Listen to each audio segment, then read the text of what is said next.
Deflection. Like rain off the umbrella, except rain keeps pouring. So many people need someone who shares their experience. They seek understanding in me. Our commonality so evident. And yet, I never know what to say. Forged by the hot coals of opposition, I am cooled by consistent support. Take shape as something new and different and steel. Cold. Lacking advice or understanding, pain turned inward, not outward. Repeated introspection and turmoil, trauma buried and fear rationalized. I am captured by vanity and reflection, Narcissus staring in the pool as I fade into a new form, so unlike others like me. What can I say to provide comfort when our memories prove so different? Both of us misclassified, unapologetic, but only in the open, because alone, it's so much easier to cannibalize yourself. You open yourself up to me, reveal your great pain, a pain I know so well how to hide. I didn't know what to say. I was captivated by the person I knew I was supposed to be. Inescapable, irrational ego. I should have said something of substance and not deflect the cries for help.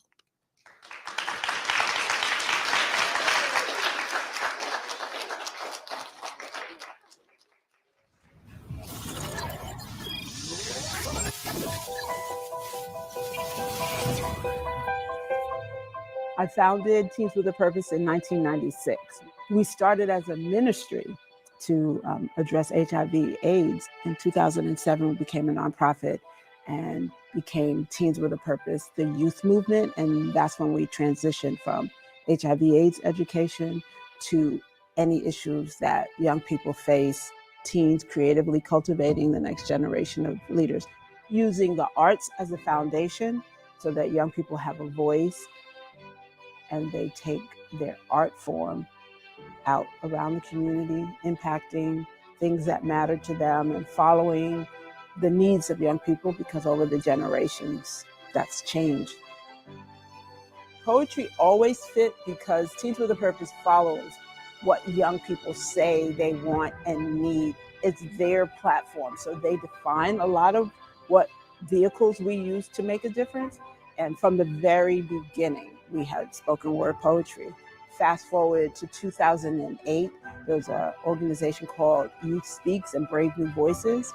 And people had heard about us and said, would you like to be a part of Brave New Voices Network? And so that was the first time we started training them specifically to compete. You come seeking advice. I discovered Teens with a Purpose through the Youth Poet Laureate program for Hampton Roads. It just felt right to put myself out there, and it really inspired me to start writing poetry about my own personal experiences. I personally am a trans woman. I felt the need to express myself and share my experiences with the hope that it could change hearts and minds. Reed is amazing. One thing that makes her especially special to us is because we really strive to elevate the voices of marginalized people. And so her winning the Hampton Roads Youth Poet Laureate program was just a blessing. After winning the initial competition to become the Hampton Roads Youth Poet Laureate for 2021, I've had performance opportunities throughout the Hampton Roads area, in Norfolk, in Hampton. They let me participate in the Brave New Voices Hampton Roads Youth Poet Slam team. And we actually placed third at that competition this past summer. It's really a testament to what you can accomplish when you put yourself out there and really speak your truth and put your own personal experience and emotion into your art. We've made sure that she had platforms. She can affect change just by showing up on a stage and delivering her beautiful, amazing poetry. Deflection. Like rain off the umbrella, except rain keeps pouring. So many people need someone who shares their experience. They seek understanding in me. Inescapable, irrational ego. I should have said something of substance and not deflect the cries for help. I find it very therapeutic to try and translate some of my more traumatic memories, but also happy experiences into works of art. I think that poetry itself is the perfect medium to translate raw emotion into understandable language. And I found that trying to put some of my life story into words in such an artistic and I guess like broad sense has been very valuable in processing what's happened and in shaping my story so that I can best convey it to everybody else. Tell your truth, to peel back the layers and get to the heart of the why did you think this poem needed to be heard? Why did you write it? Why did you write this poem? Why do they need to hear it? Things like careers that maybe they wouldn't have considered, but because they're articulate, they're heard, they're well-spoken, that opens the box and you can go anywhere with that. And you know, that's self-efficacy and just really believing in oneself. All of that through that little thing called poetry.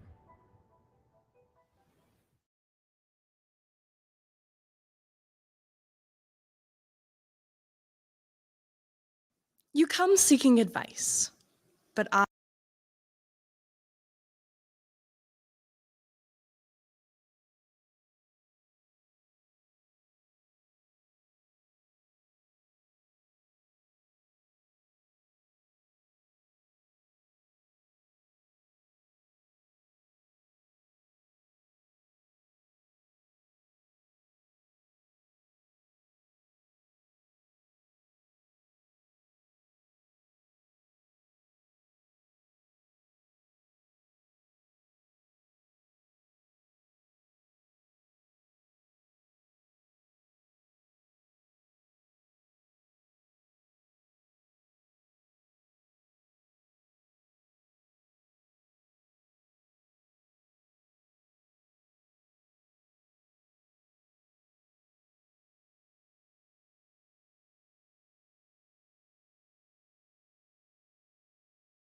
That's watching on Twitter. Hey, how you doing, man? All right, cool. But to keep everything going, I would like to bring a very special person to the stage. I really hope she's back there. Yes. She's our executive director. She's coming. Okay. Shout out to production. We do? All right. So while we're waiting for our special guests to come upstairs and join us, we're going to throw another video on. So y'all please pay attention.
stage our executive director, our CEO, OG, triple OG, Mama D.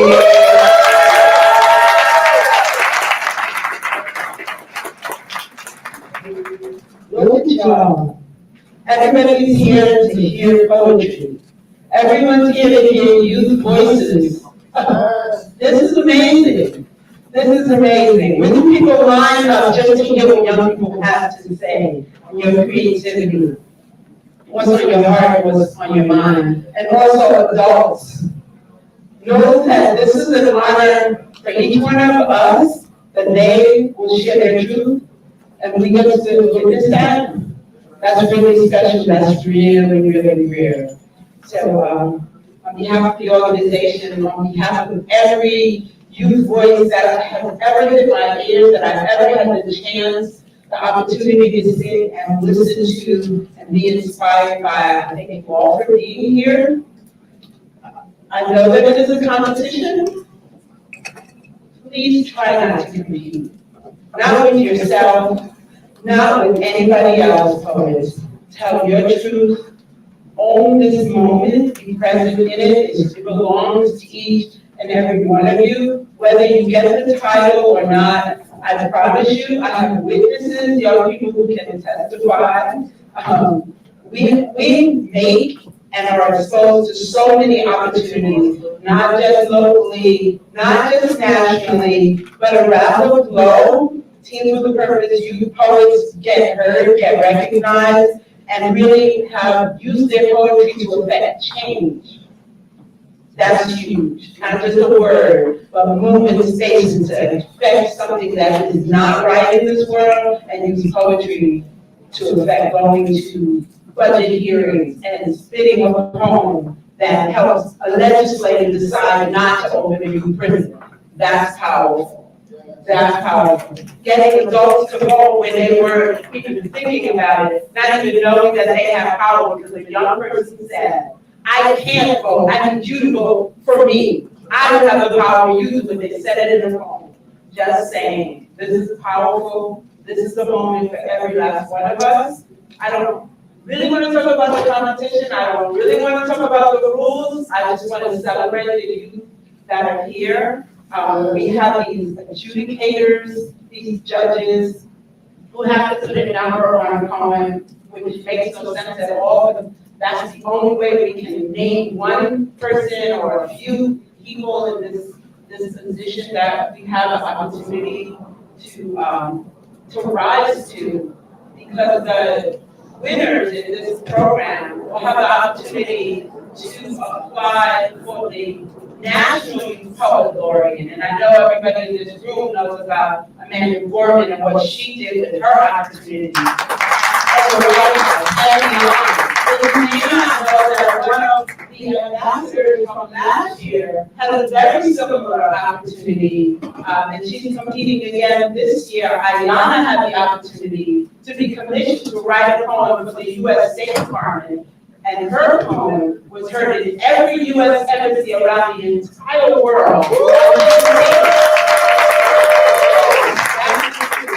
There's so many opportunities. One of the judges is a former Hampton youth poet, and she and her colleagues were requested by Pharrell Williams to write.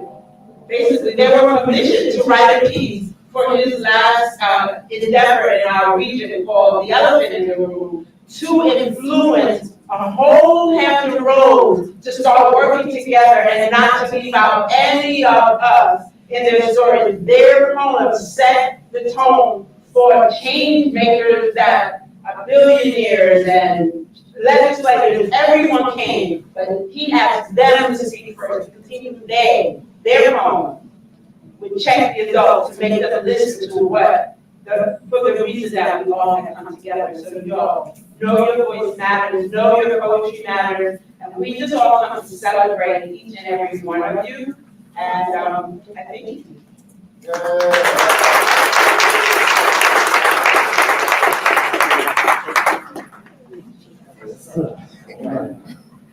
Okay, so I know we're excited to get into the bars, to the poetry, into the energy, but we may have a video, we do? Okay. wanna play a video from another one of our community/national partners, Michael. So I'll be back on screen.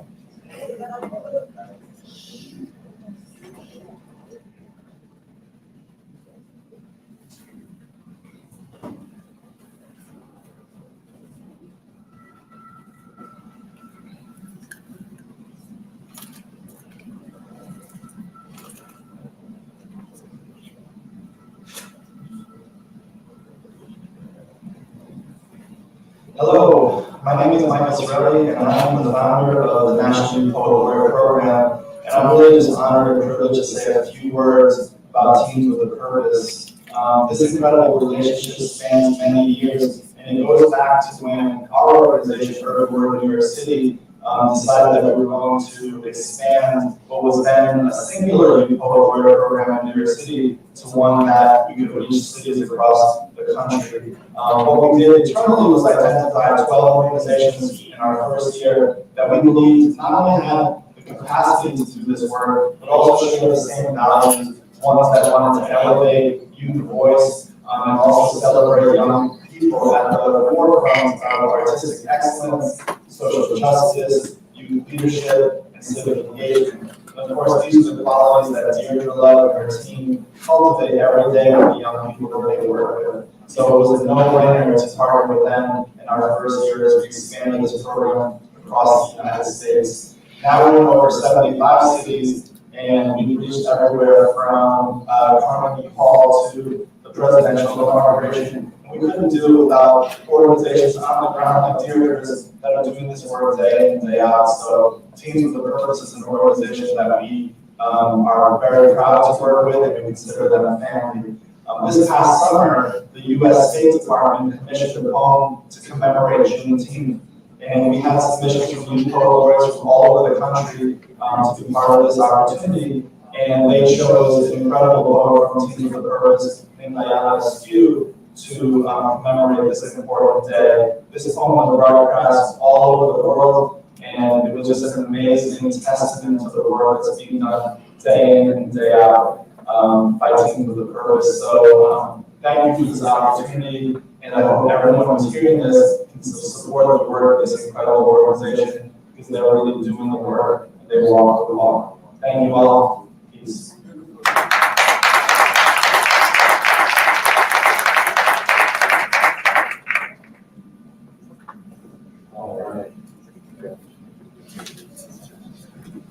All right, so it's almost that time. First, we gotta introduce some more people. So, I'm gonna introduce our judges. Let's all wave at them a little bit. They're okay. Let's say, hey judges. Thank you for those who know. All right, so I'm gonna go ahead and introduce, and once I introduce you, you want to say a quick a couple encouraging words to the poets. After I introduce, that would be beautiful. It's all good. You know what's happening. All right, so I'm going to start with Mr. Nathan Richardson. Y'all can clap like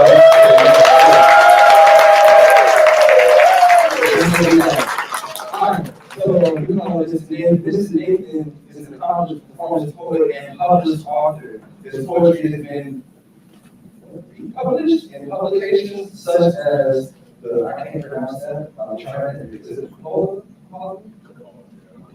Okay. The Channel Marker, the James Post Magazine, and the Washington Post. Nathan is a former coach and current ambassador at large for the Hampton Roads Youth Poets. And if y'all seen Frederick Douglass around the streets, y'all are actually seeing this man right here. You represent.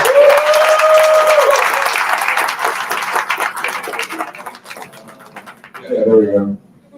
I'm judged today, so I'm feeling like John Jackson Brown. I'm just sort of like, I'm like a Supreme Court today.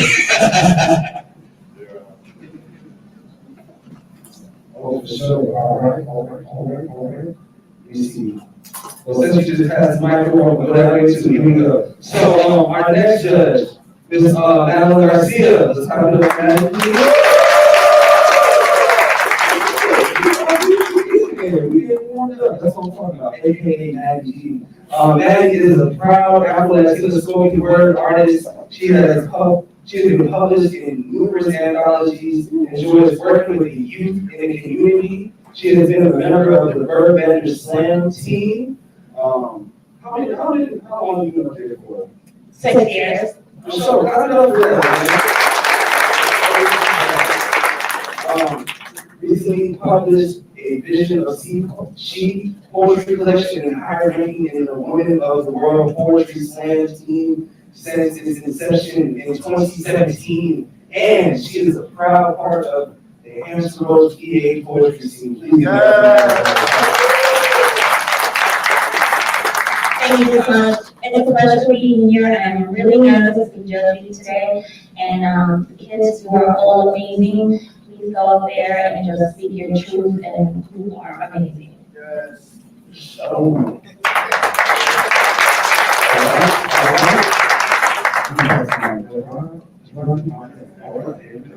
All right, so up there, you got Mr. Robbie Sierra.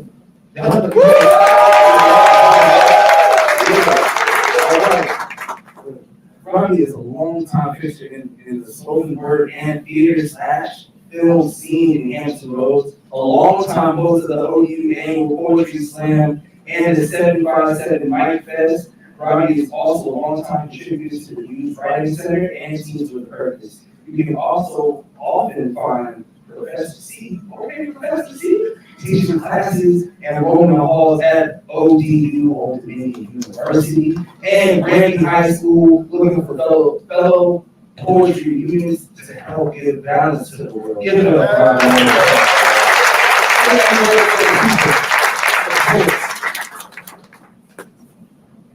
Here we go.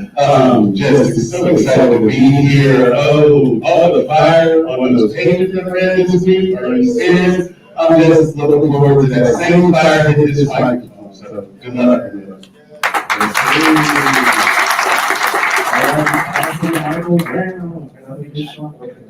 So, next up, when we say his name in the top, we good. All right, so here we go. Let's welcome Mountain Jones. So Malcolm Jones has spent his entire career in service of the public. He's got a bachelor. He has a bachelor's in I guess it's political science. It's poli sci. Political science. For sure. I'm just making sure. I don't know that's what I said. And I'm from NSU Homer to go.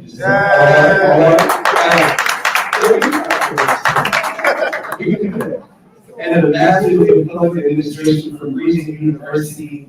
He has spent 10 years in the criminal justice field before joining the educational support staff as a site coordinator with the communities and schools of Hampton Roads. Give it up. On top of all that, he is a dope poet. Bars crazy. Please give it up.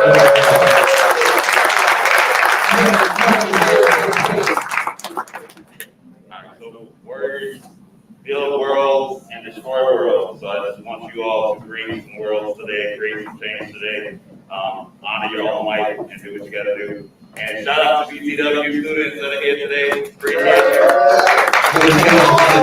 Love y'all. But you're not getting anything extra today. You gotta kill another here. Okay. All right now. So well, we're gonna pass the other, let's pass right down this way. While the mic is being passed, y'all can go ahead and start clapping for Ms. Nyla Kelly.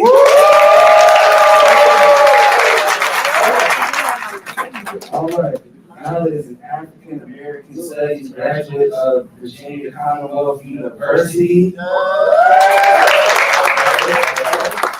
was born and raised in Portsmouth. Shout out to P-Town.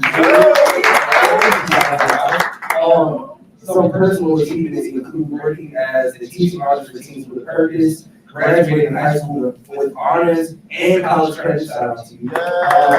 Being selected to perform spoken word for XQ Super Schools pop-up show. That's super huge. And performing as an opener at Pharrell Williams' Elephant in the Room Forum. Please give it up.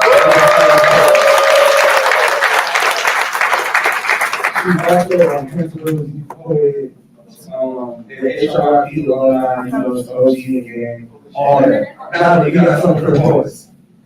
Yes, I'm so excited to be here. For the poets, I just want to say, have fun, go out there, remember why you know the song, and just give it your all. It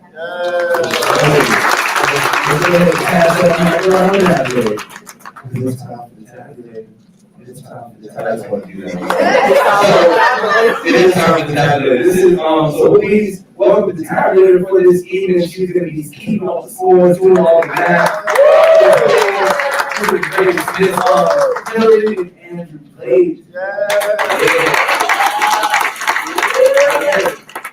She believes in building cultural bridges and strengthening communities through partnerships in the arts. For 2 decades, she has worked as an arts administrator, producer, educator, and more. As a producer, she co-created Poet Link, the first public slam poetry program for teens. That was a lot of P's right there. Public slam poetry program for teens at the Lincoln Center. Yeah, right? That's a tongue twister.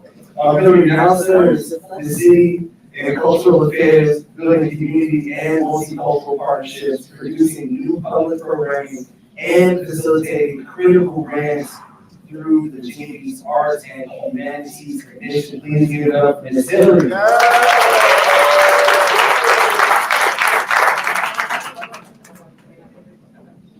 Thank you so much. It is super exciting to be back for a second year and to not be the judge. You all have a very tough job tonight, but I know you will carry it through. Youth, teens, poets. I want you to get up and own this space tonight. You are in a penthouse, and tonight this is a penthouse full of poets and crew. Have an amazing time. Have an amazing time and change hearts and minds in the process. Thank you so much for what you're giving us tonight.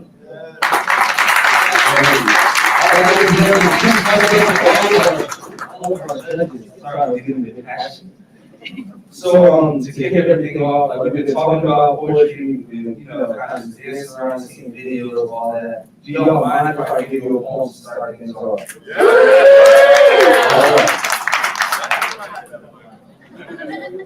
All right.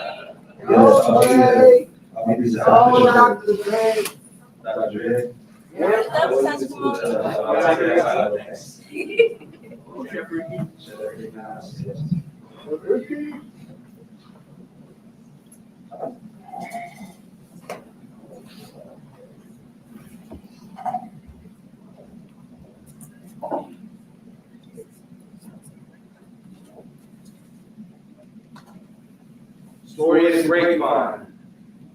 Beginning of the dynasty, dawning upon your conscience, I promise you will remember me. Remember peace, talking both the heart and the hip. Remember thinking and speak, ponder before part my lips, talking I split disease. Healing you not hearing me right. Talking I split disease, better that keeps us alive from this grapevine. Stories of harsh medicine, mirror madness, making it happen, modern day alchemists, and now the seeds planted. Skins hardened, like the soil damaged, learn lessons. Most of those are teaching me to humble my sands, flow like those laughing chest people. We all started chanting. My hands got God in them.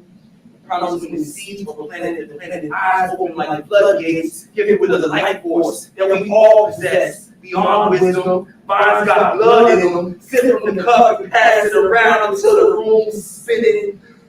Are you dizzy or just distant from balance? The fools, senators, let it expose fools, more research if you feel offended. It's tough love in the flesh. I promise you, harvest time, my whole community will be fed. Digest all this ink from the pen and pick from this grapevine. And I promise you'll never go hungry again as soon as you pick from this grapevine. Thank you.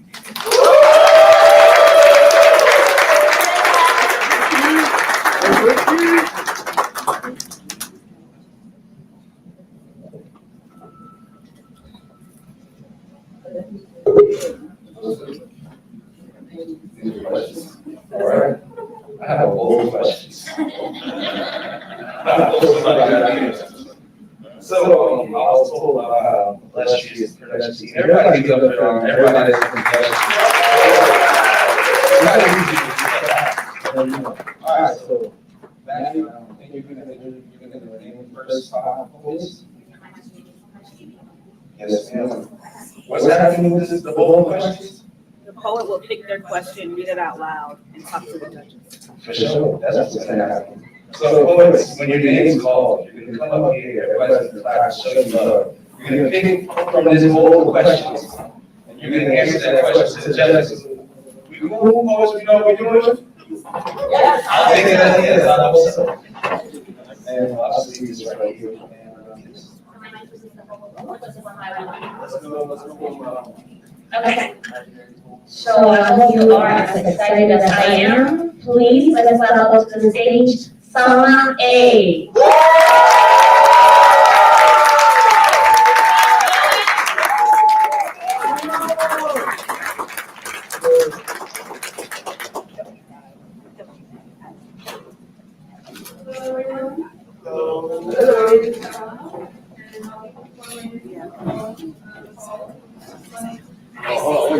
You have to grab from the bowl of questions.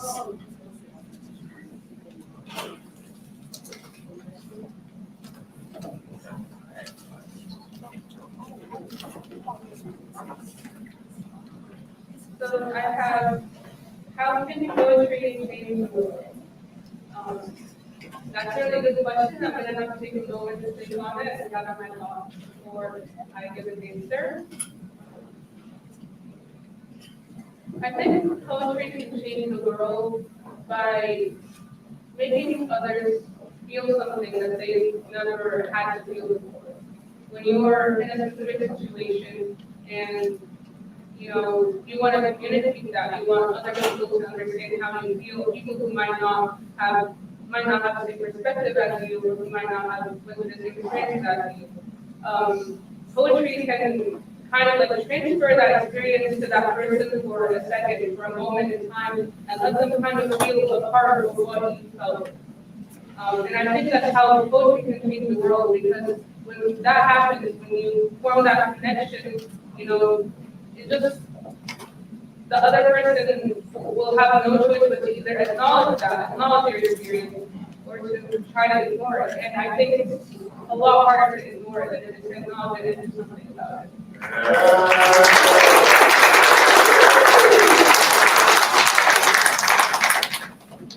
Okay, so I have a poem called Dunya, which is just Arabic for Mother of the World.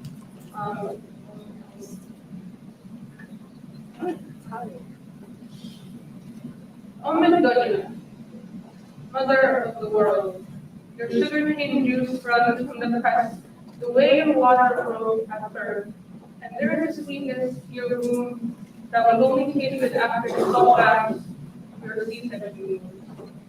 After the placenta was taken out and the cost of living went up, and you watched us roam the ocean. Mother of the World, postpartum is a war of its own.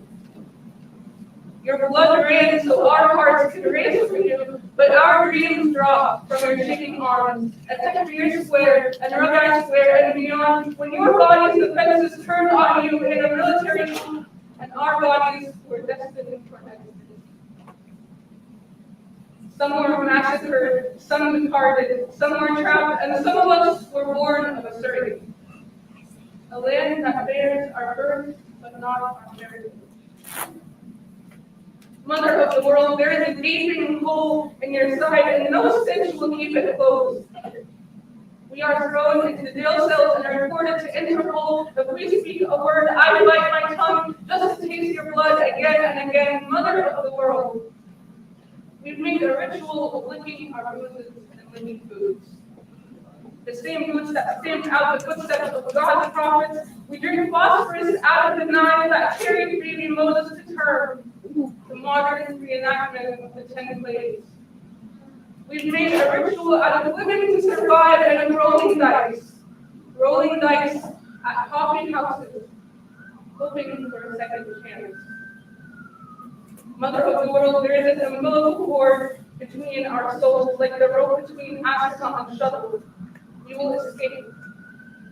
We will escape this purgatory between the living and the dead and meet on a plane of existence no one behind us.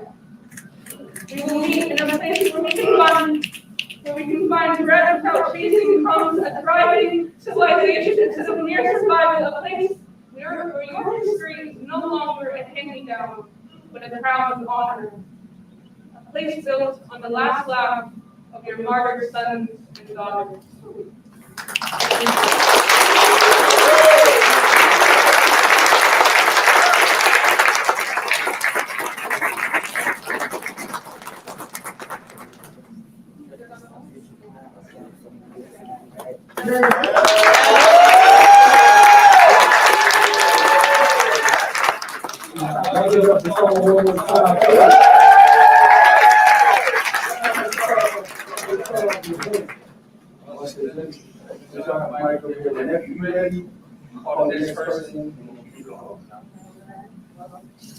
Think about it.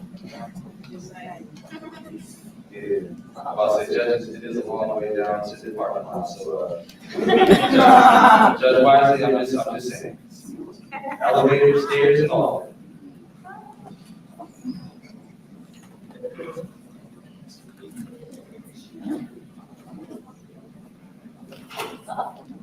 While the judges are tabulating, anybody is taking pictures or if you're on social media, feel free to tag TWP the movie. Once again, that is TWP in the movie.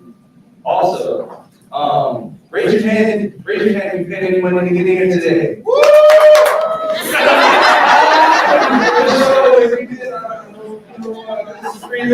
But so like I said, this is a beautiful space, and it's nothing but pure magic and the support of our partners in our community that we can keep on creating spaces like this for our young people.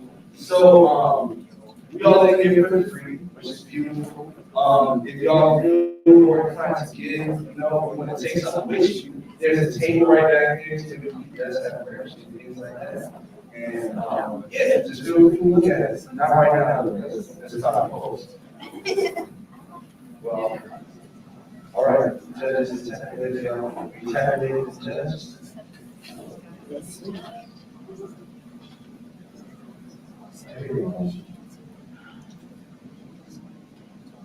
So, I will say, I want to speak to your poem and your answers. Says, I think your view of the world is beautiful, and the fact that you are the age that you are and you are so involved in your community and just using your voice as a platform for so many other people. And just like every time I hear your poetry, I see you talk, like that's what I get from you. So it always inspires me to hear you, even if it's in regular conversation. So I had to take this moment and give you your flowers. Yes, please keep doing what you're doing.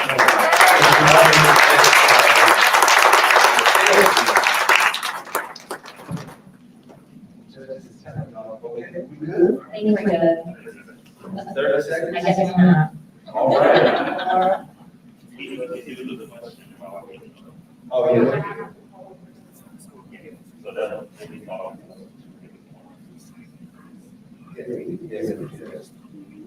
I just want to say that's how you look at the show. Thank you. Okay, so I hope you guys are ready for the next poet. And let's welcome Ayana A to the stage.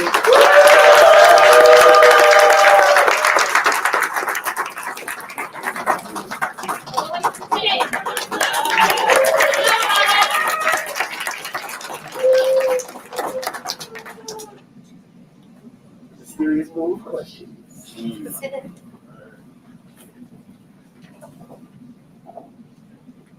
Hello, everyone. Okay, so my question is, what would you like to see in your community? Answering this question, I would definitely like to see more unity. I think nowadays, like we're divided more than ever. So specifically, I do go to Booker T. Washington High School, so shout out to Mr. Jones. And one thing I have witnessed over my 4 years, because I am a senior this year, is like gun violence specifically. So and it's specifically black on black crime. So I've seen different gangs, people in different gangs falling victim to gun violence, and that's definitely changed my perspective and outlook on the world. So I would definitely say we just need to start coming together to just support one another.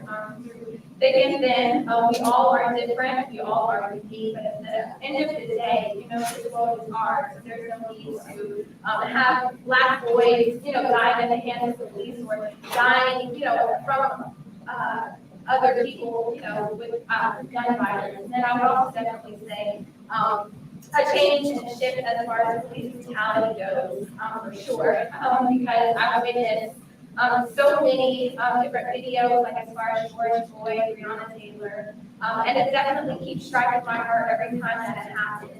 So, I mean, there's so much to change, but I would definitely say that at the end of the day, black, white, Asian, no matter what you are, unity is definitely key.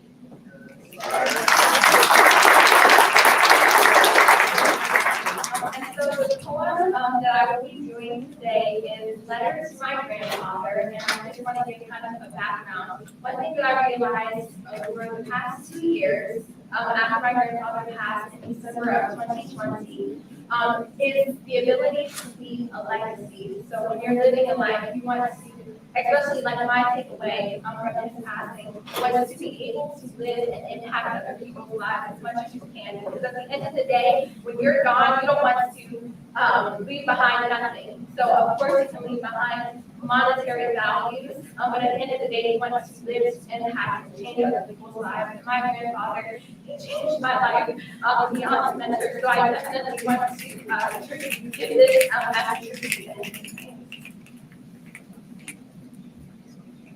Dear Granddaddy, I know that death is inevitable. The pain it brings unbearable, the heartbreak irreparable. Once face to face, now I'm facing your burial. I always look up to you. Now I'm 6 feet down, my feet stuck to the ground. I wish I could fly with you to heaven, but I'm ground bound to the earth by life. While death carries you to the heavens, or as you'd like to call it, up yonder, but I wish I could hold on to you a little bit longer, feeling your warm embrace once again, my chin resting on your shoulder, the warmth of your soul encapsulating me, until you pull away. Gently place your hands on my face and call me beautiful. You told me I was beautiful before I even realized it. You saw me through real eyes before my eyes were kind enough to see my beauty. You told me you loved me before I knew what love was. That's what something you always gave more than enough of. Unwavering, unrelenting, never-ending love. Right now, I need your love. And now a dove from heaven to comfort me.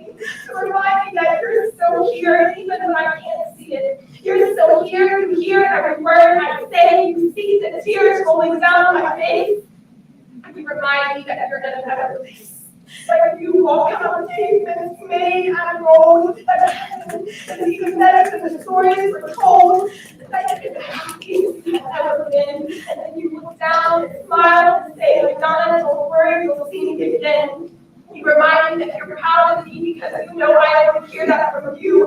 You were the reason I worked hard and pushed through life's ups and downs, because I knew if I called on you, you would always be around to pick me up when I felt like giving up, giving me the motivation I needed when I felt I wasn't enough. You were my rock and my biggest supporter, and until I see you again.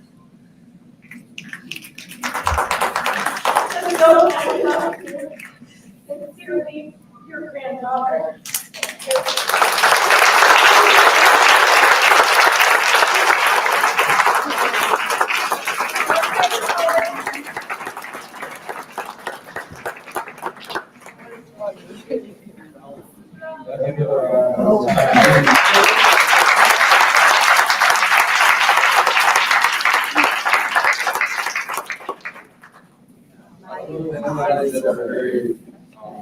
I don't know if that's the same of it, but a lot of conversations we hear that how words have powers. I've heard that words can be spells, can be magic, whatever it is.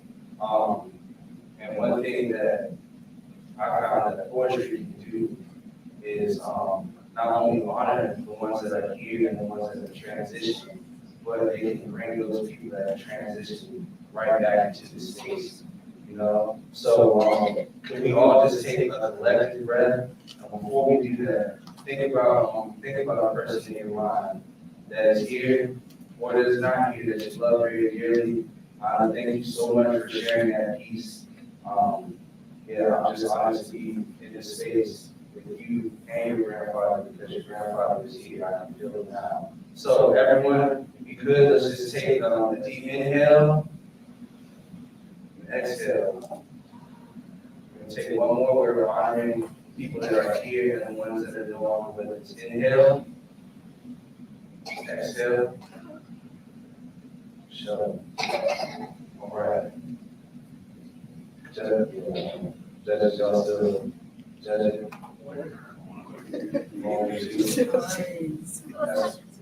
That's what it is. Yeah. So a couple of things that TWP is doing.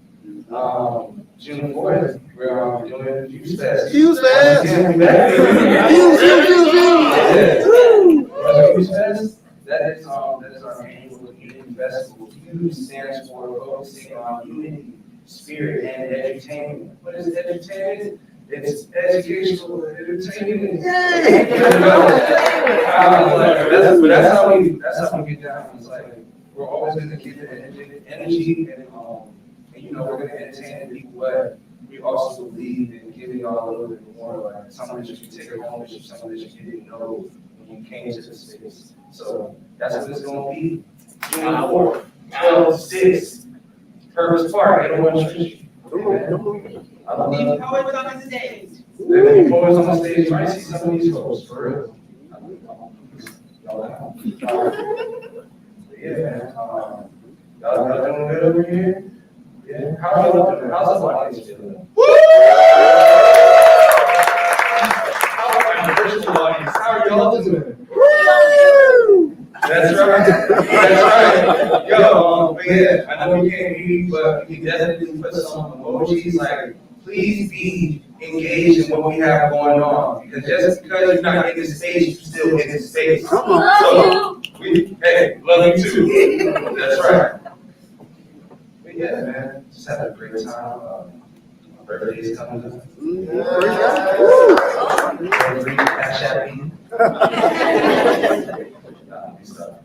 But, we good? All right, we go ahead and get off stage. You ready for our next poem? Okay, everybody okay? Okay, so let's welcome the next poet to the stage, Shauna A.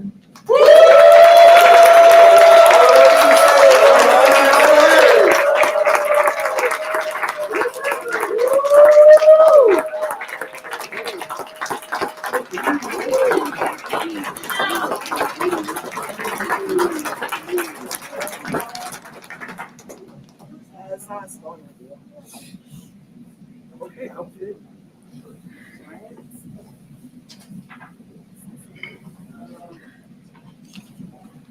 I get my heart to slow down. So, you can't tell that everything goes. So,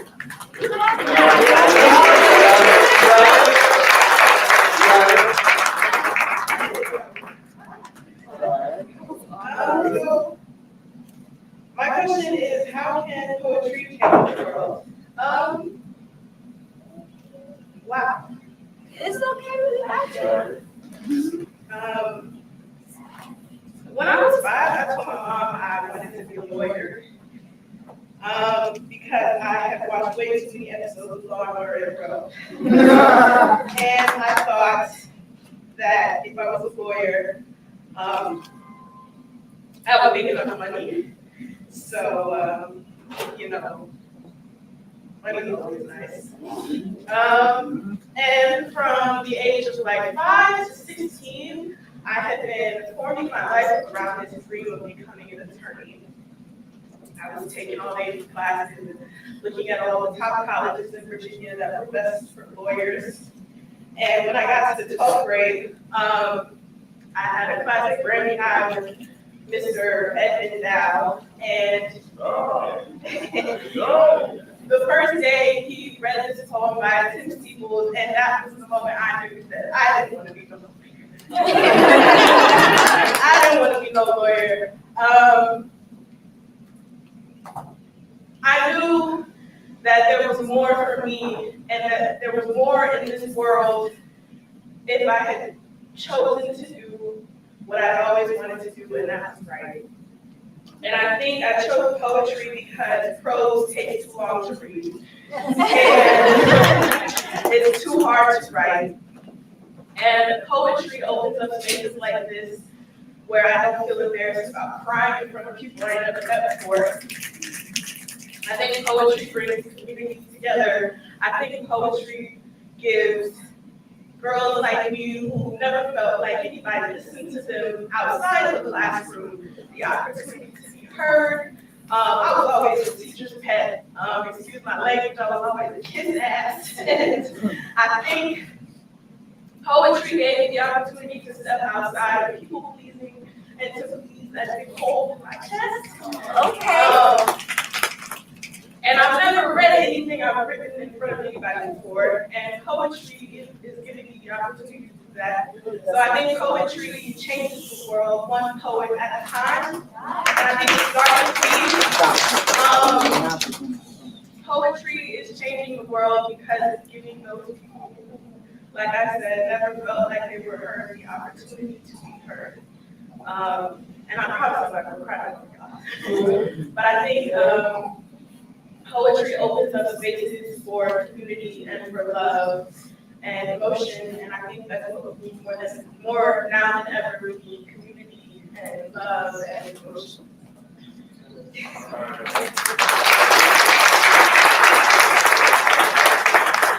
This piece is called Blackbird Lives.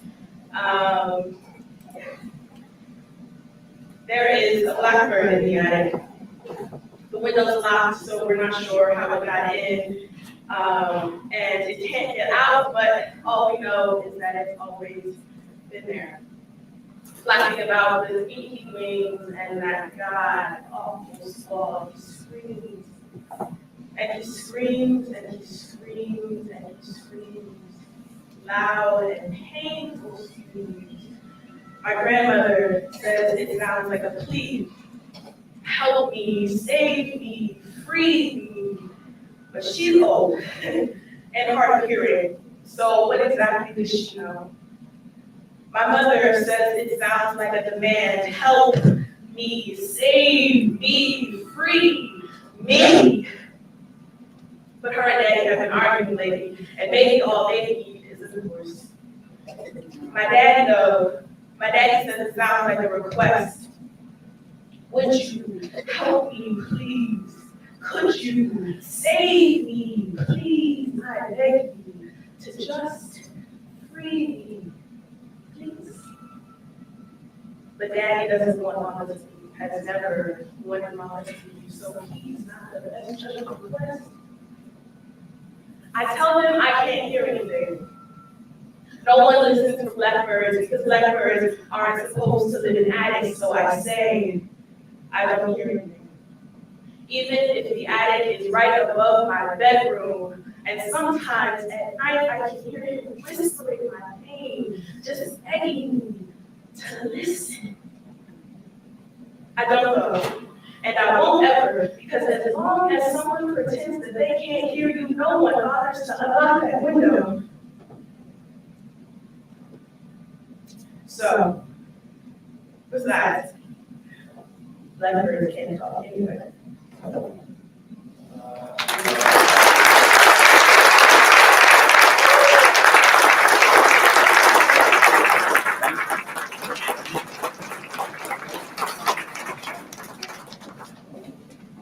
give it a shot one more time.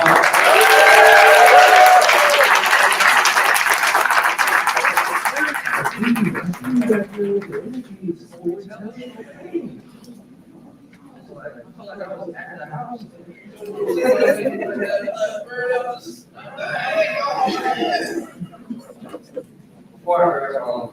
so this is just because we want everybody to look as fly as possible. Shout out to you,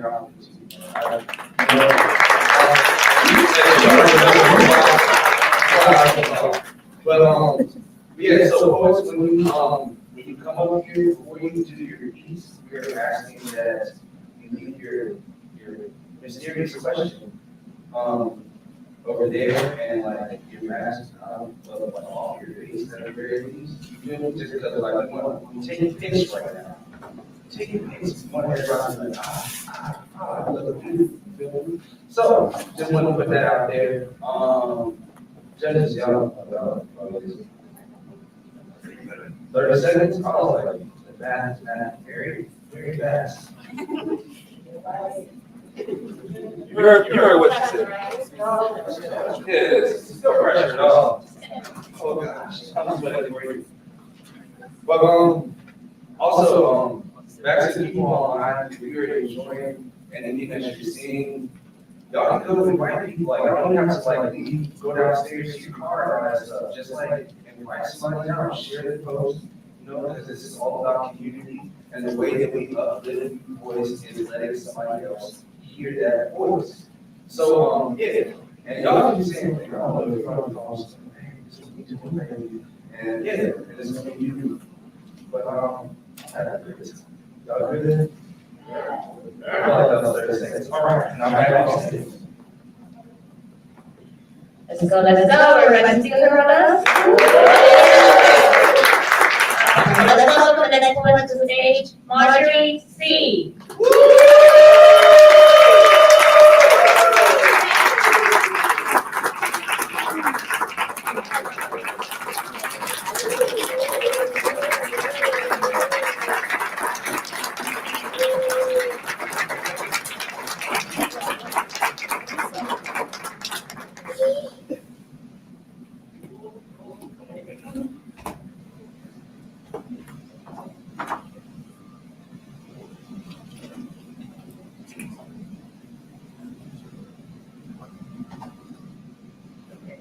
All right, hello, my name is Marjorie, and my question is, if you were named the Hampton Roads Youth Poet Laureate, what would your mission be? For me, when I applied to this, I heard about the opportunity, and I'm just like, that sounds pretty cool. But then the more I thought about it, I started thinking about who would be the one to apply to this. And I realized, like, especially just in this moment, before I thought it would be restricted to only those that have a passion for literature and are wanting to become English majors or wanting to write books and stuff. And then there comes me, who's a STEM major, electrical engineering. Why is she up here talking about poetry? What does she know about poetry? And I look back at the work I've done in my community with helping out with the environment and just talking to other people and hearing their stories. And I think that if I were to become the Hampton Roads Youth Poet Laureate, I would take that opportunity to show more and spread more awareness about poetry and how it changes lives, helps people to understand one another and understand people's stories, have their voices be heard, as what we've already heard today. So that would be my goal if I were to become the Hampton Roads Youth Poet Laureate, and it's not be restricted by what you think everyone wants the English majors to be, but it's open to everyone.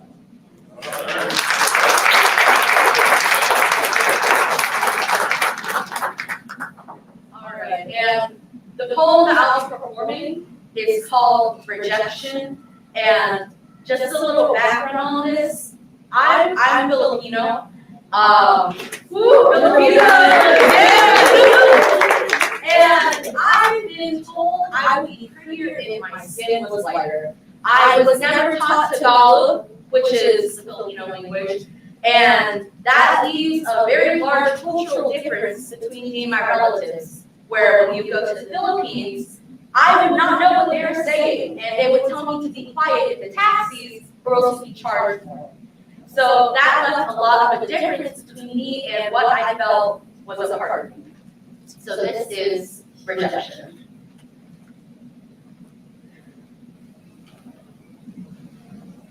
Powder my skin with talc and cornstarch.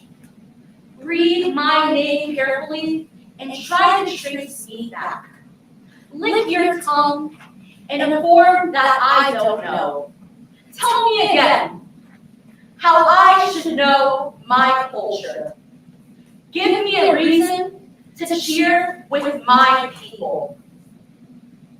Take my heritage and burn it at its roots. It was never mine to begin with. Thank you.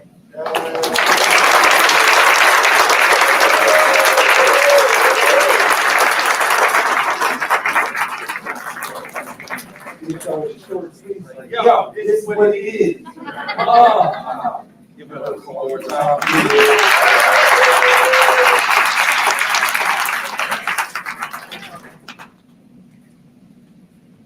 We don't tell our stories, somebody else will. The wrong way. For sure. Just had to put that out there. So thank you so much for sharing your story with us, sharing your culture with us. You was like, yeah. I'm not part of the little dude. I was like, yeah. I felt the love. So I was like, I'm gonna share your love. Yeah. See, there we go. That's what it is, man. All right. So I gotta check on that. Audience, how are you feeling?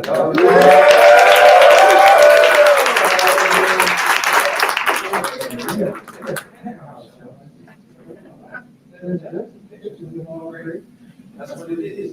But yeah, once again, if anybody is capturing this on social media, please tag. If you don't follow, please go ahead and press that little button or whatever color button is on the other social media platforms. You feel me?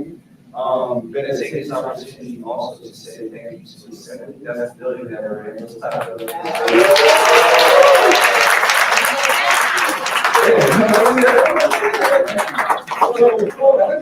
So do y'all like chill in the house like all the time? Y'all, it's like it's getting real. Like we do this every Thursday. We good. I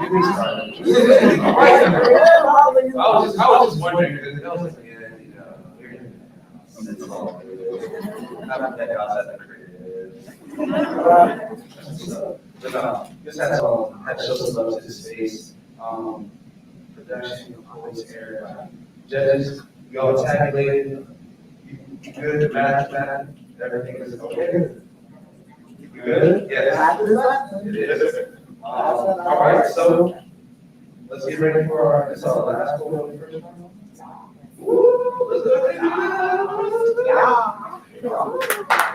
Let's go. And last but not least, in this round, clap her up to the stage. We have Jocelyn G.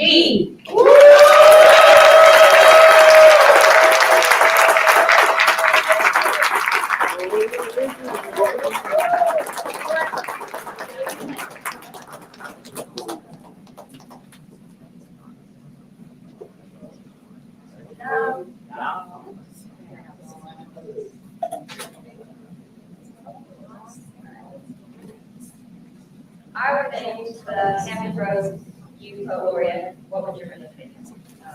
Set the back for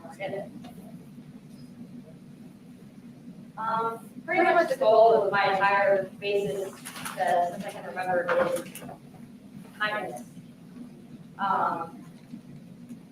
When I was younger, I would go outside and play with the younger kids. If I was too different, I was sure I know the adults and I did less girly things like that. So I was with my mother, who's scared me today. But I shouldn't be worried walking outside in my house because of the color of my skin and who I love. I shouldn't have to worry about that at 14. My siblings shouldn't have to worry about that. The people, all over the world shouldn't have to worry about that. No one should ever. And my mission would be just kindness. You don't have to love your neighbor, you don't even have to like them. But that doesn't mean you can treat them any differently.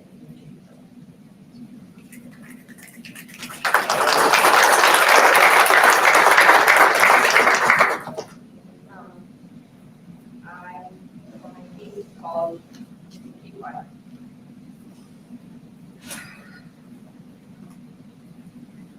Enveloped by sterile white walls and painted by blemishes or words, peaceful, nothing moving but the air being stirred. But maybe that's not quite how it goes. Maybe you're trapped in these barricades, unable to speak. The kind of silence that slices through the air and the blaze. If you speak your mind, it's unwoven to the normality of your community. Don't risk chances of never getting your opportunity. So you sit and are forced to decide whether you seize your chance and take it for all it's worth, or you sit in solitude, hoping something more promising. But why wait in a cloud of uncertainty? When you can speak up and stand out, voice the truth loud enough that goes everywhere or stops it and throws self-doubt. Give people a reason to think twice. Don't doubt yourself, but doubt the world. You ask the questions rather than take a peek from those around. Sit in blankets no more. Paint the walls with your light, paint with every color of the sky, and break free of your restraints, the will of the night. Show the world you are so much more than your past, more than your future. Be so much more than anyone ever has before. Don't be quiet. Don't let yourself between one and non-degree. Don't confine between you once were. People think you should be. Be loud. Let yourself shine bright. When you know you have that burning ears, when you know something has to be made right. Speak overly loud. Speak protest and right, put pen and paper and change lives if you don't.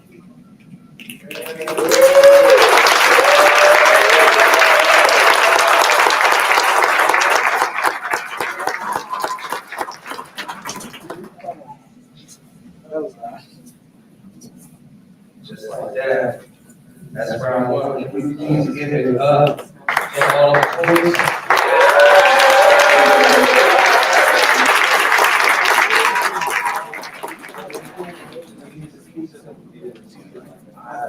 It's okay, it's not trouble. Just want to say that your bravery has inspired me over here in the corner. Yeah, like this whole thing is centered around your voice and like the fact that you spoke on the fact that you need to be brave to even speak. Like it's bothers me. So I encourage you to keep on being heard out here in this world, even if people are not trying to listen, find ways to make them listen. Really, it's powerful what you're saying. I'm sorry if I'm making you feel uncomfortable, but I had to give you flowers. You know, it was on my mind, so I was like, there you go. You feel me? So yes, man, shout out to you.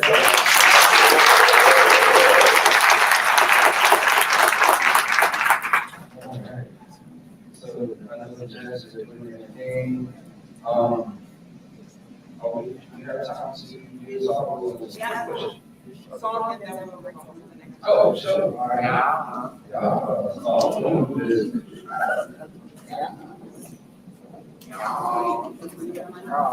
Yeah. Thank you, sir. Thank you, sir. Use that advice. Appreciation. All right. So, were you like in a competition somewhere? Did you want to be part of the journal? You about to do a song. I don't know if somebody talked to you. I saw, yes. It's up to you. No pressure. Oh, okay. This is what I like. This is kind of energy I like. All right. So while I come up to the stage, please give it up one more time.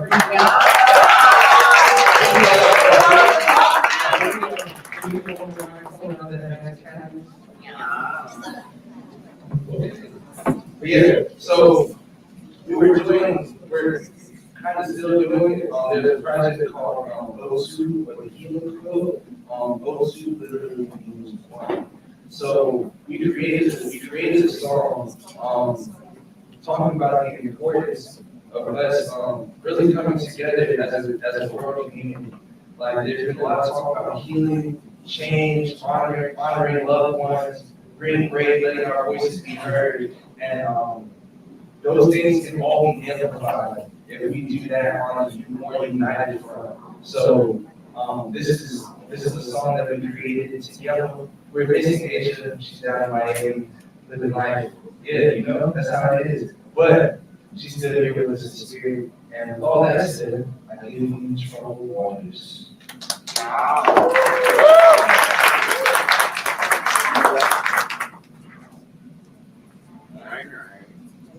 Yes. Yes.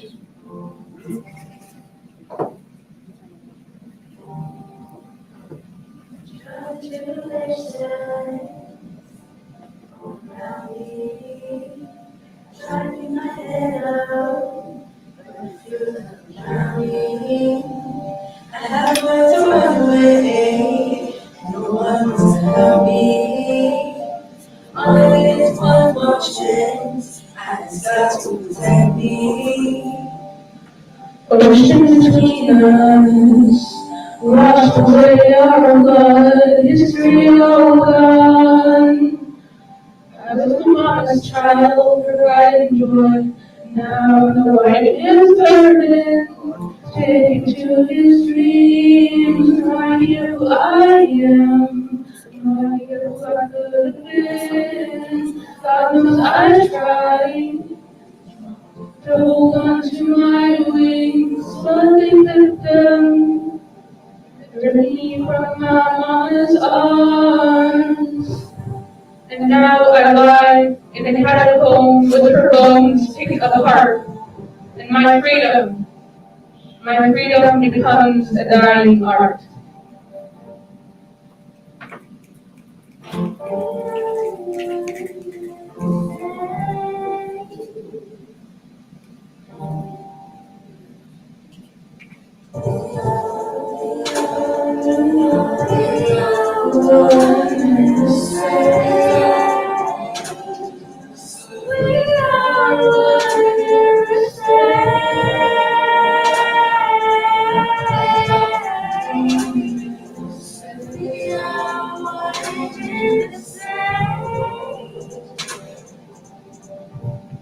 Free us from the chains keeping hold of our ancestors. Free us from the mind games played from slave masters. Free us from the hate bleeding all on the top line. Hate feeling alone, families trying to find why.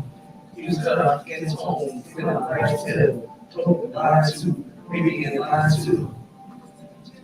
Still in our black brothers. Free us from the dope game. Tears from black mothers. Tears from black teens. Call me out my name. Forgot I'm a black king. Forgot that I had dreams. Forgot that I had dreams. Living in the swamp. I was running in the swamp things. Why you think we grab guns? That was spark and scar victims. Learned that from auction blocks and that whippets. Going home by any means. Broken family. Liberated us all from the Bronx time of the Medellin.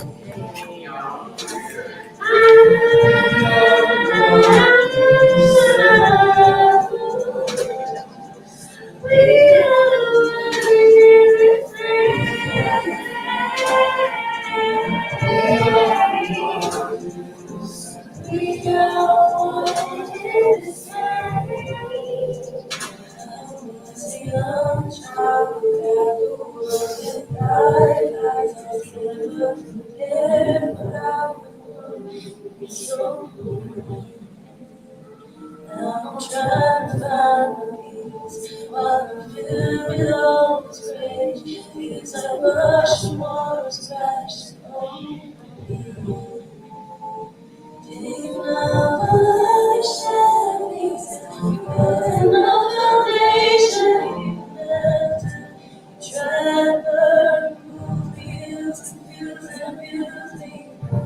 Hit the ground, one fall to one tongue. It's been so long, I've got to taste freedom.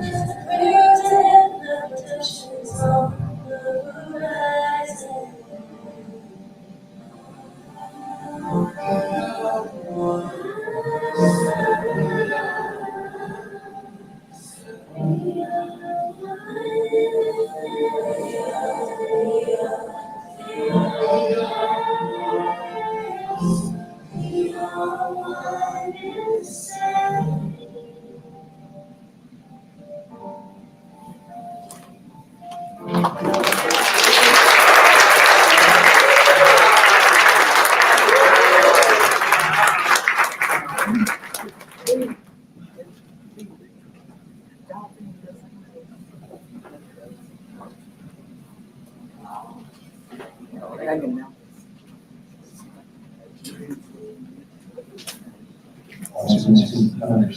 One, two, numbers, Lord.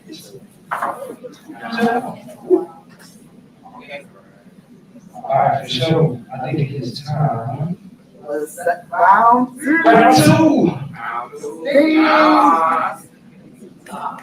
Ladies and gentlemen. All right, cool. So, it's round two time. We got more poets, more poems, more questions being answered. The judges are ready. Everybody hydrated? Wonderful. Audience, are we ready? All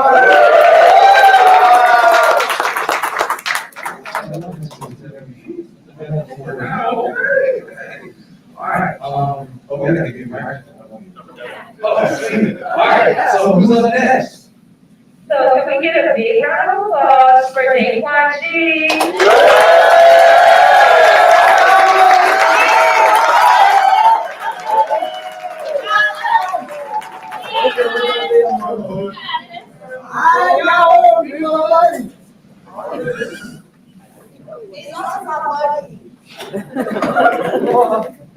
Be nice.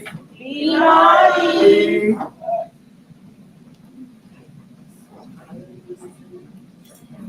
Okay, my question is, what do you like to change? What would you like to see in your own community?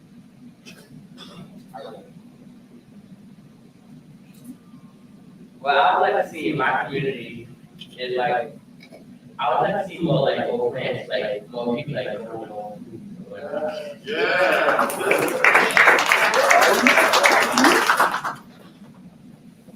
Yeah. Now, my poem is called I Used to Be Angry.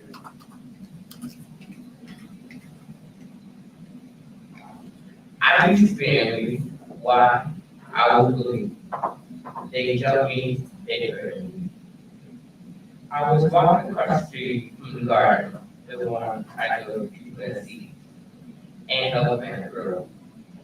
One of them had lost like me.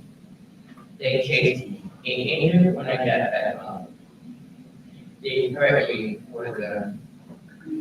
I was thinking, why did I stuck in my home? Why did it take me out of everyone else? Why me?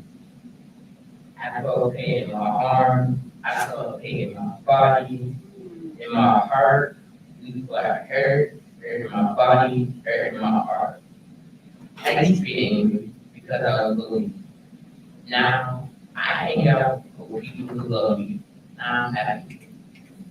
So if you ask me, I'll tell you, find friends that actually care.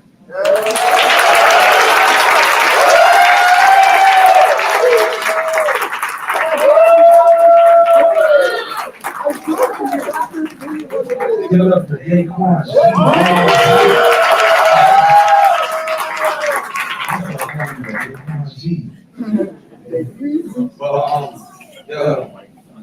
One thing that Mama D always, I hear her say this a lot when it comes to young people creating music, art, whatever it is, but especially when it comes to writing. She always said, write your way out, you know?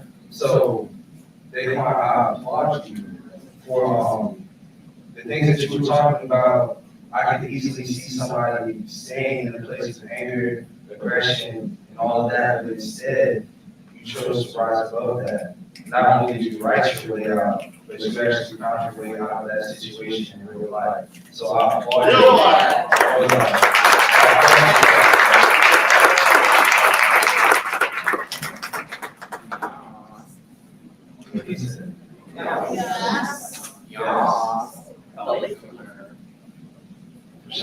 All right. So, basically, they're still bad. But let's try it. So I want to do a little quick competition. Kind of equally, not really, but we'll see. So we're going to see which side is the live side. Okay, this side, she spoke for y'all, so I hope y'all follow suit. Said y'all won already. So what I'm gonna do, I'm gonna just raise my hand. When I raise my hand on the side, you make some noise. Put it down on the side or whatever. All right. Yeah, can you cover your ears? You got sensitivity for that cover because it's about to get real energetic out here. All right, I'm gonna let it. So I'm gonna start with my Hey, love hands off. Hey, all right, let's see.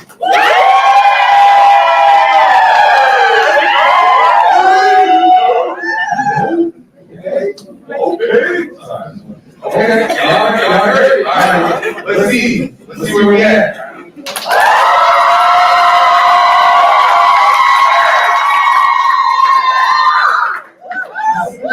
Y'all see what they did? This side, y'all look, woo! This side was like, clap too. I see what you did. Okay, we're gonna come back. I don't know. I'm gonna have to talk to my people, but y'all, we good over here? We backed up? Everybody all right? Anybody need tissue or something? I was like, y'all can't go nowhere. I'm just saying. All right, so what we got next? Let's give a big round for YPL.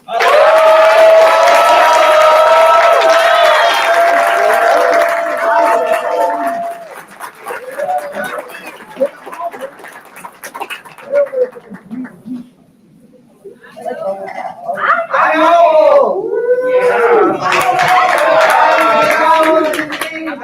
Let's go.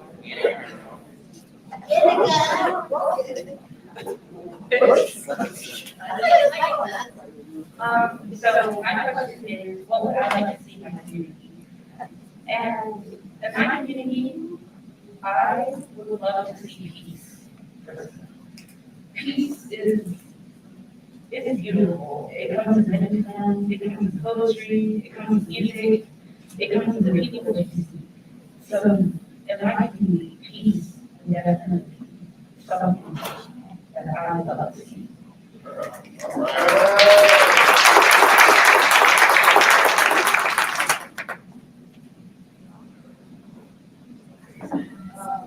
The book I'm on today is called Little World.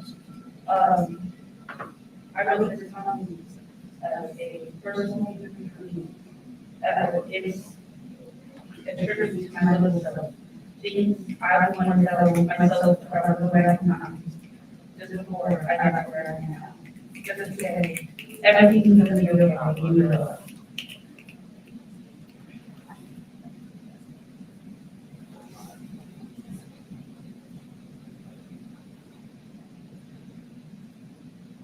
Little girl, hold on to the little things.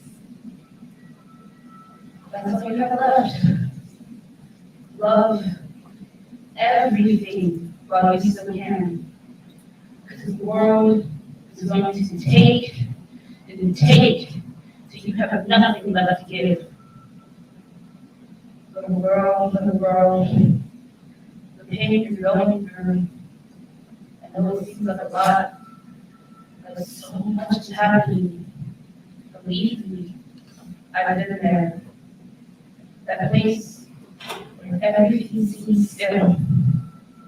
And that your whole life is shattered before your very eyes.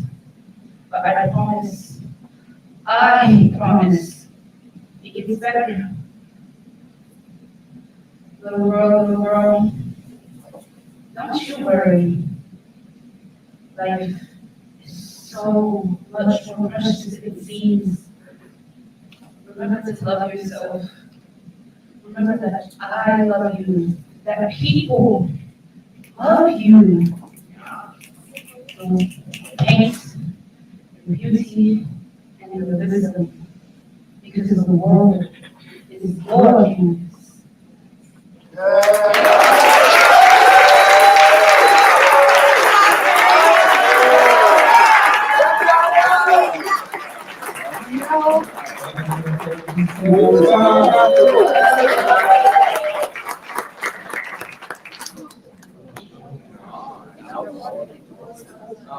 That's just real though, like, and then I can raise your hand, I really want to engage with you, because I like engagement.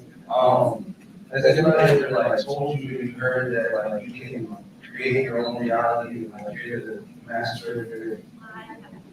Yeah. Like, no, your poem was, that's the vibe it was giving me, and it was just it was a reminder, that one, like I said, people will always try to put you in a box, tell you who you are, how to be, how to dress, how to look, how to act, so on and so forth. But at the end of the day, no matter what is said, what is done, you steer your ship, you know? So, I encourage you and all the boys to keep writing the way that you want your life to be. Like, write the things that you want to see. Like, write the things that you want to see change. Like, and that's like the first step. After you write, you're going to have to take it into action. You feel me? But thank you. Thank you for that.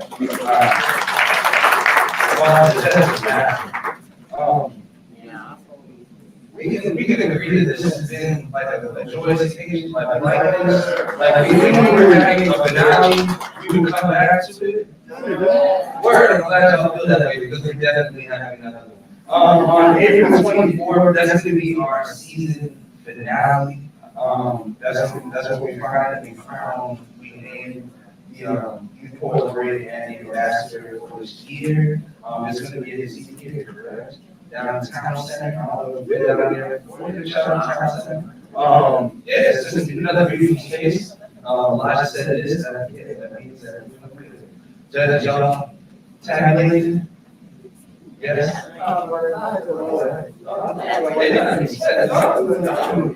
Let's show some love to Judge.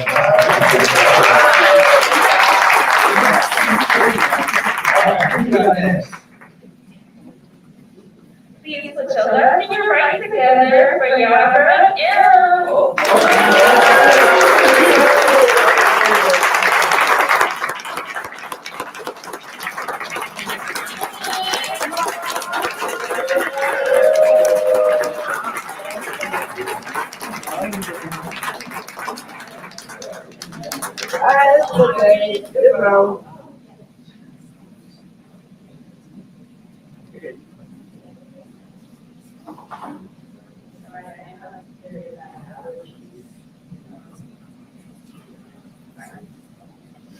So the question that I have is, how can poetry change the world? Honestly, poetry changed my life. This might sound like a exaggeration, like a cliche, but poetry did change my life, especially during quarantine. We all remember that, right? Yeah. So I was going through a lot mentally because I've been through things previously, and quarantine just, brought out my emotional side. I didn't know how to express my feelings, and then I discovered poetry. So I wrote anything and everything that I felt on paper, and while I was writing, I would be bawling, crying, all of these tears because these are things that are inside of me for a long time, and I didn't know how to get them out, and I'm finally getting them out. So I would say ever since I discovered poetry, I've been happier and I've been more confident. And without poetry, I wouldn't be standing here in front of this big crowd of people. I couldn't do that without poetry. So poetry, and we all agree that the world can change one person at a time. And poetry, if poetry can change one person, and then that person can change the world, then yes, poetry can change the world one person at a time.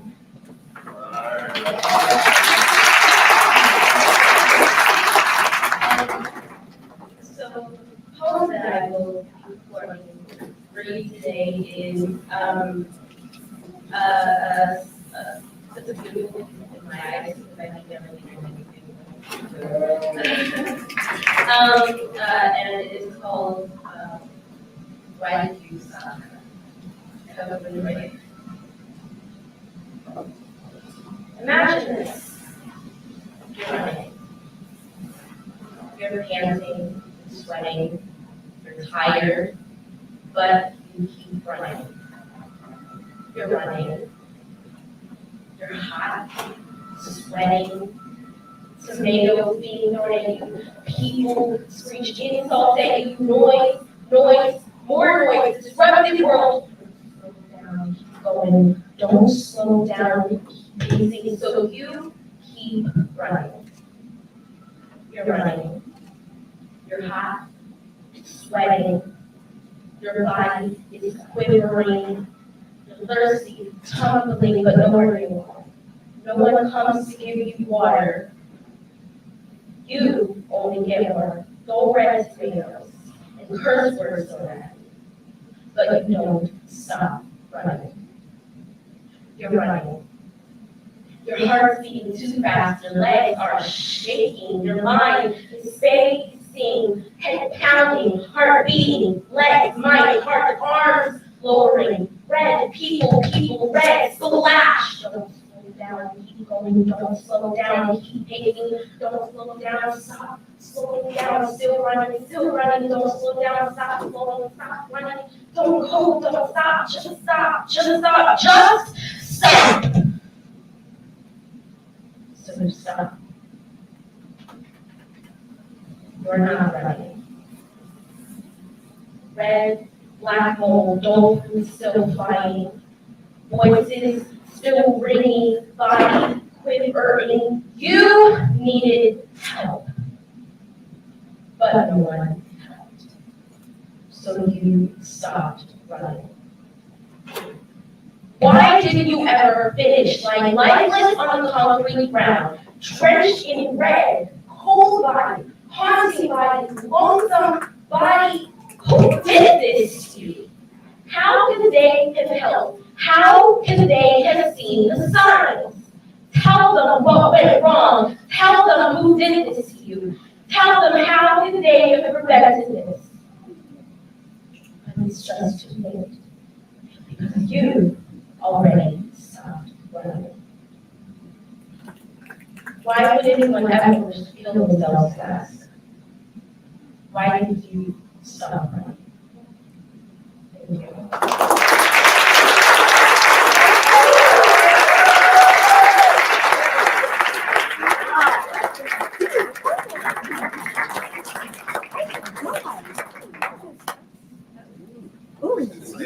Let this mic cool off for a moment. Please clap up for one more time.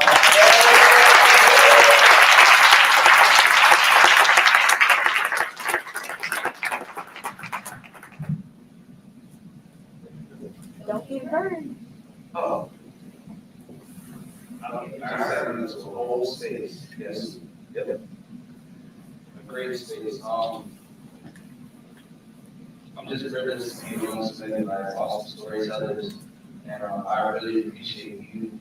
I was like, you was over there, like I was feeling like I don't know how to describe it, but like you just placed me in your piece. So like everything that you were saying, like as it went on, I felt it more and more and more.